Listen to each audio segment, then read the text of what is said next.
I don't give a damn 혹은 I don't give a shit 많이 들어보셨죠? 자, 내가 신경 쓸 바 아니야, 관심 없어, 뭐 이 정도로 번역이 되는데 이게 잘 와닿지 않는 거죠. 뭐 여러 가지 이유가 있겠지만 우리가 아는 영어에서는 이게 제대로 해석되지 않기 때문입니다. 더욱이 솔직히 뭐 욕 같아서 좀 더 못 쓰는 경우가 많죠. 그러나 원어민들은 이 표현하는 것을 뭐 많이 들어보셨을 겁니다. 뭐 영화나 드라마에서 뭐 더 그렇죠. 영어에는 숨을 비밀들이 많이 있습니다. 우리가 사용하면서도 누가 설명해주지 못하는 그런 것들도 많습니다. 그러나 사실은 뭐 다 이유는 있습니다. 그 이유를 알면 영어 공부가 훨씬 더 수월합니다. 자, 설날이 지나고 첫 번째 영상입니다.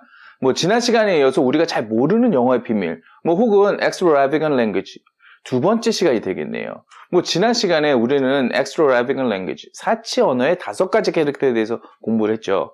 자, 이런 특징들을 가지는 단어, 뭐 혹은 구, 문장들은 일반적인 접근, 뭐 예를 들면 문법 같은 거죠. 뭐 이런 것들로 해결이 잘 안 됩니다. 물론 이런 일반적인 것들도 열심히 해야겠지만 정말 중요한 것은 이것들이 어떻게 만들어지게 되었고 왜 사람들 사이에서 퍼져나가고 원어민들은 어떻게 느끼는지 제대로 이해하는 게 더 중요합니다. 그래서 요새 저희가 쇼츠 영상을 통해서 스노클론부터 진행하고 있죠. 자, 이 스노클론 정말 중요합니다. 자, 스노클론 그리고 우리가 지금 준비하고 있는 할리우드 영어 표현 50. 자, 이런 것들이 왜 중요할까요? 자, 여러분이 지금 문법이라고 하는 것들 중에 많은 것들이 원래는 extravagant, 즉 사치 언어였습니다. 자, 예전에 이런 걸 뭐 한번 간단하게 말씀드린 적이 있는데 내일 올 거야. 이걸 고대 영어에서는 어떻게 표현했을까요? Welcome tomorrow 이렇게 표현했습니다. 자, tomorrow가 미래를 나타내니까 이 문장의 뜻이 미래이면 뭐 당연히 알 수 있겠죠.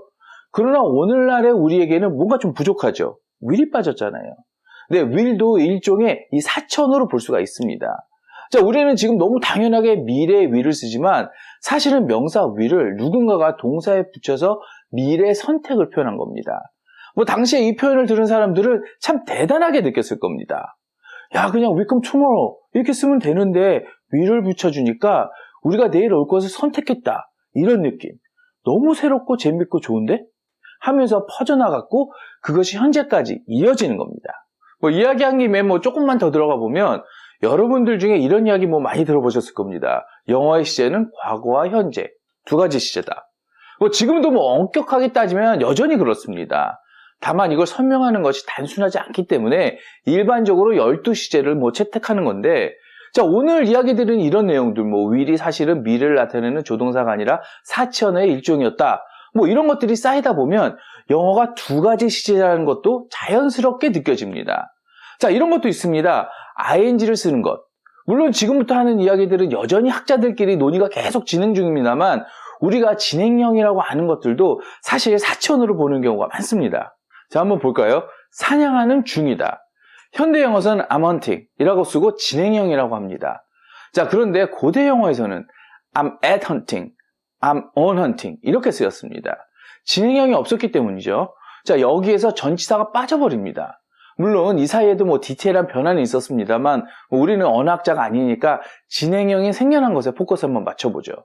자, 현재는 뭐 진행형, 뭐 어쨌든 I'm hunting 이렇게 씁니다. 자, 이것은 대단한 변화입니다. 자, 이런 것들이 모두 사치 언어들 때문에 생겨난 건데 일반적으로 쓰지 않던 것을 어떤 특별한 사람이 혹은 어떤 특별한 그룹이 쓰면서 퍼져나가는 거죠. 뭐 이렇게 생각하시는 분들도 있습니다. 영어는 참 신기하다. 별의별 일들이 다 일어나는구나 하실 수 있는데요. 아닙니다. 자, 이런 거는 우리가 못 느낄 뿐이지 지금 이 순간에도 어떤 언어에서도 발생을 합니다. 예를 들면은 뭐 우리 쇼핑 문화나 외식 문화 같은 것이 뭐 급격히 바뀌면서 뭐 쇼핑하러 가서 또 아니면 밥을 먹으러 가서 뭐 맡기는 경우가 많습니다. 그때 이런 말을 하거나 뭐 듣죠. 키핑 하실 건가요? 네, 키핑 해주세요. 제가 어릴 때만 해도 분명히 맡기실 건가요? 맡아주세요. 이렇게 했던 것 같은데요. 자, 이것은 우리가 그 영어가 우리 문화 속에 들어온 이유도 있지만 그것뿐만이 아닙니다. 이 키핑이라고 하는 것은 영어로도 이렇게 씁니다. For keeping? 자, 이렇게 처음 썼던 외국물을 마셨던 분이 있었던 것 같습니다. 자, 그 말이 쉽고 좋아 보여서 함께 쓰던 사람이 있는 거죠. 자, 그러다 보니까 요새 이런 식의 영어와 우리말을 함께 쓰는 표현들이 무척 많아졌습니다. 자, 우리 언어가 변하고 있다는 거죠. 이것도 사치 언어 중에 하나입니다. 자, 그런데 더 중요한 것은 이런 변화 속에는 각 언어가 가지는 메커니즘이 녹아있다는 겁니다. 자, 그런 것들을 배우면서 익히면서 많이 쓰기도 하지만 동시에 그런 표현 속의 메커니즘도 우리에게 하나하나 스며들게 되는 겁니다. 자, 아마 이런 쇼츠 영상들은 저희가 이 채널을 진행하면서 계속 될 겁니다. 자, 그 속에서 분명히 여러분들은 영어 실력이 늘어나게 될 것을 확신합니다. 자, 영상 앞에서 말씀드렸던 I don't give a damn, 이걸 한번 보죠. 자, 이것도 분명히 사치 언어에 속합니다. 자, 일반인이 만들었다면 이 표현은 오늘날 같이 많이 쓰는 문장이 되지 못했을 겁니다. 자, 이 표현은 우리가 잘 아는 영화 바람과 함께 사라지다, Gone with the Wind, 주인공이죠. 클라크 게이블의 마지막 대사였습니다. Frankly, my dear, I don't give a damn. 자, 여주인공인 비비안 리가 자기 어떻게 하냐고 하니까 이 여주인공에게 최선을 다했지만 결국 질려버린 주인공 클라크 게이블이 떠나면서 Frankly, my dear, I don't give a damn 이라고 했습니다. 자기가 솔직히 이제 신경 안 써. 이렇게 말한 데서 시작된 겁니다. 자, 여러분, 수없이 들었던 이 표현이 불과 80년대 표현이라는 거 좀 신기하지 않으세요? 자, 이 표현은 지금은 거의 아니지만 당시에는 쌍스러운 표현이 맞습니다. 당시에는 이 표현을 감독이 사용하기 위해서 벌금 5,000불을 냈으니까요. 당시에 이 5,000불은 어마어마하게 큰 돈입니다. 자, 그러나 이 표현이 꼭 필요했기 때문에 벌금을 내면서까지 넣었습니다. 자, 그런데 오늘날 이 표현을 우리는 수도 없이 듣고 있는 것, 참 아이러니합니다. 자, 앞에서 이 뜻이 우리에게 잘 안 와닿는다고 했습니다. 아마 이 표현을 떼서 처음 듣는 원어민이라면 우리가 별반 다르지 않을 겁니다. 나는 뎁, 어떤 나쁜 것, 저주 이런 걸 주지 않는 거잖아요. 이게 왜 상관없다죠? 그래서 이게 안 와닿는 겁니다. 자, 이건 맥락 속에서 이해를 해야 됩니다. 여주인공이 정확하게 묻습니다. Where shall I go? What shall I do? Where shall I go? What shall I do? 그래서 이 주인공이 정확하게 대답을 해줍니다. Frankly, my dear, I don't give a damn about where you will go or what will you do. 정확하게 굳이 표현하자면 이 표현입니다. 이 뒤에 이 부분이 빠진 겁니다. 그러면 이제 이해가 되시죠? 네가 어딜 가든지 뭘 하든지 거기에는 내가 나쁜 것조차도 줄 생각이 없다라는 거죠. 얼마나 관심이 없으면 내 것은 아무것도 줄 생각이 없다는 겁니다. 정말 상관없을 때 쓸 수 있는 표현이죠. 자, dam은 우리가 일반적으로 쓸 수 있습니다. 아주 공식적인 자리가 아닌 이상 쓸 수 있죠.